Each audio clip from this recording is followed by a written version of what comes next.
Shalom jemaat Tuhan, kita jumpa lagi dalam Renungan Harian GP Kris Pangkal Pinang, edisi Kamis, bersama saya, Guru Injil Mori. Hari ini kita akan bahas tentang lanjutan dari topik hawa nafsu.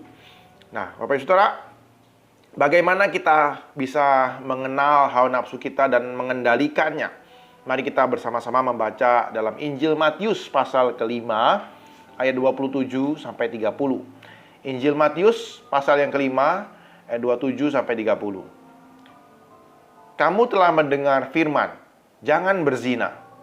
Tetapi aku berkata kepadamu, setiap orang yang memandang perempuan serta menginginkannya sudah berzina dengan dia di dalam hatinya.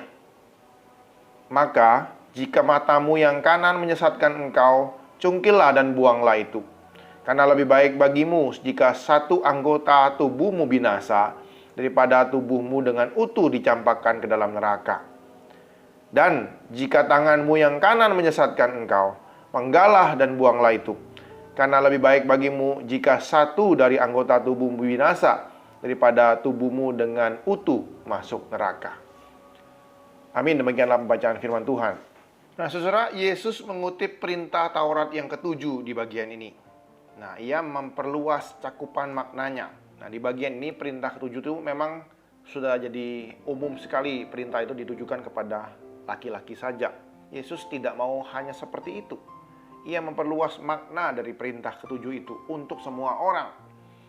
Ia menyinggung hati manusia sebenarnya sebagai sumber dosa segala tindakan hawa nafsu itu. Karena dari hatilah timbul segala bentuk hawa nafsu. Nah, sama seperti larangan membunuh di ayat-ayat sebelumnya. Larangan membunuh itu mencakup amarah dan caci maki. Demikian pula larangan berzina itu mencakup pandangan dan khayalan birahi.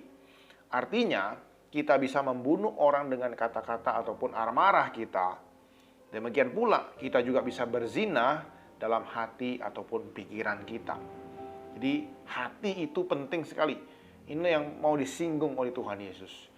Karena orang-orang pada waktu itu sibuk dengan urusan boleh, tidak boleh, ataupun tindakan yang berdosa itu seperti apa. Nah, menurut Yesus, memandang perempuan itu tidaklah masalah. Nah, ada penelitian Kristen mengatakan bahwa pria memang didesain Allah untuk menikmati tubuh perempuan. Dan Allah memang sudah merancangkan wadah yang tepat untuk itu, yaitu pernikahan yang keintimannya sangat tinggi dan komitmennya sangat tinggi. Itu penting sekali. Pernikahan. Namun, ketika laki-laki memandang seorang perempuan dengan maksud birahi tanpa komitmen, itulah yang tidak diperkenankan. Jadi kata menginginkan yang dipakai Matius ini diterjemahkan dari kata epitumia dalam bahasa Yunani. Nah, kata ini punya makna yang spesifik. Ia mengacu kepada sikap yang dengan sengaja menjadikan orang lain itu sebagai objek untuk kesenangan pribadi.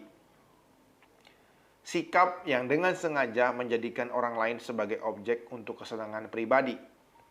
Epitumia ini sengaja menimbun gairah hanya demi kenikmatan itu sendiri. Nah, ini berlawanan dengan cinta kasih ya. Cinta kasih kan menghargai, melindungi, serta berkorban. Epitumia ini sangat egois sekali. Bahkan ia merendahkan manusia dari pribadi yang mulia menjadi sebuah objek untuk memuaskan hawa nafsu. Nah, inilah titik tolak dosanya. Meskipun belum sempat menjadi tindakan yang nyata. Nah, Bapak Ibu Saudara, John Stott membahas topik ini dari keterkaitan antara mata dengan hati. Jadi ada koneksi mata dengan hati. Hati sangat dipengaruhi oleh mata.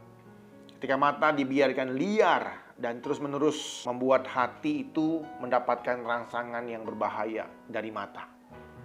Oleh karena itu memang Yesus berkata perlu sekali menjaga mata badania ini. Karena mata adalah pelita tubuh manusia. Ada contoh yang diberikan oleh James Bryan Smith. Ia bersaksi bahwa ketika ia sedang berjalan dengan saudaranya laki-laki, berjalan bersama diskusi tentang Tuhan, ada seorang wanita muda yang lewat di pas-pasan dengan mereka. Cuma pakai bikini. Nah, ini sangat biasa di Amerika seperti itu ya. Mereka memperhatikannya. Dan setelah wanita itu lewat, mereka saling berpandangan dan berkata, wow. Nah, apakah ini yang dikatakan mengingini? Nah, Smith mengatakan, oh bukan. Ini bukanlah mengingini. Ini respon yang normal ketika melihat perempuan. Karena mereka laki-laki kan, mereka memiliki fungsi seksualitas. Nah, kalau mereka tidak memperhatikan atau justru aneh, respon yang mereka akui tepat.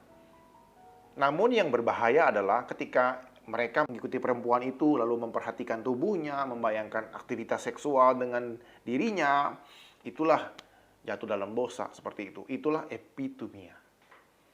Itu contoh yang dia pakai seperti itu. Mungkin saudara-saudara, dari rekan-rekan kita, perempuan mulai berkata, kami tidak menjadikan tubuh pria itu sebagai objek. Saya tidak melihat pria itu dengan penuh hawa nafsu kok. Ya, ibu-ibu dan saudariku, memang betul. Memang itu bukanlah godaan perempuan secara umum. Menurut Smith, epitumia ini juga berlaku bagi kaum perempuan. Memang ada yang mirip dengan pria, menjadikan pria itu sebagai objek, tapi secara umum ekspresinya memang berbeda. Umumnya di kalangan perempuan mereka menjadikan sebuah persona pria sebagai sebuah objek. Jadi kaum perempuan ada kecenderungan menjadikan persona pria itu sebagai objek. Saya singgung sedikit tentang imajinasi di sini. Imajinasi memang adalah karya Allah yang unik untuk manusia. Nah, imajinasi itu memperkaya kualitas kehidupan manusia. Namun, imajinasi ini pun harus digunakan secara bertanggung jawab. Karena bisa sekali disalahgunakan dan mengalami kemerosotan. Nah, contohnya adalah dalam film-film dan novel-novel romantis. Nah, sekarang itu lagi gandrung ya, drakor, drama Korea, dan boyband yang digandrungi oleh pada gadis-gadis pemuda, remaja, bahkan oleh ibu-ibu. Nah, ada banyak perempuan, tidak semua ya, mereka memenuhi kebutuhan emosional mereka, jadi merasa dihargai, dicintai, dianggungkan, melalui persona pria di media-media ini. Ini tokoh-tokoh pria idaman yang ganteng, perhatian, jagoan, berkorban, melindungi wanita, menganggungkan wanita. Nah, ini bisa sekali dijadikan objek untuk diperhatikan untuk kedua kalinya, ketiga kalinya, bahkan berkali-kali untuk memuaskan kebutuhan emosional para perempuan. Memang tidak ada interaksi, intimasi, ataupun hubungan nyata dengan pria tersebut. Namun mereka menikmati imajinasi dan fantasi itu. Nah, inilah epitumianya. Jadi baik pria maupun perempuan bisa jatuh dalam epitumia ini. Nah, saudara, menarik sekali di ayat 29 sampai 30 Yesus memberikan sebuah solusi yang menggemparkan.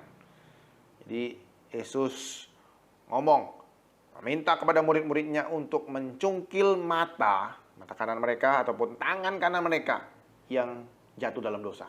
Jadi lebih baik buntung ataupun mata satu masuk ke surga daripada semua tubuh binasa masuk neraka. Wah, ini benar-benar mengagetkan. Jadi apa harus ini benar-benar dilakukan? Nah, mungkin bagi kita juga perintah ini mengherankan. Apa harus benar-benar seperti itu ya, melawan hawa nafsu ya? Saudara, banyak orang berusaha berjuang melawan hawa nafsu.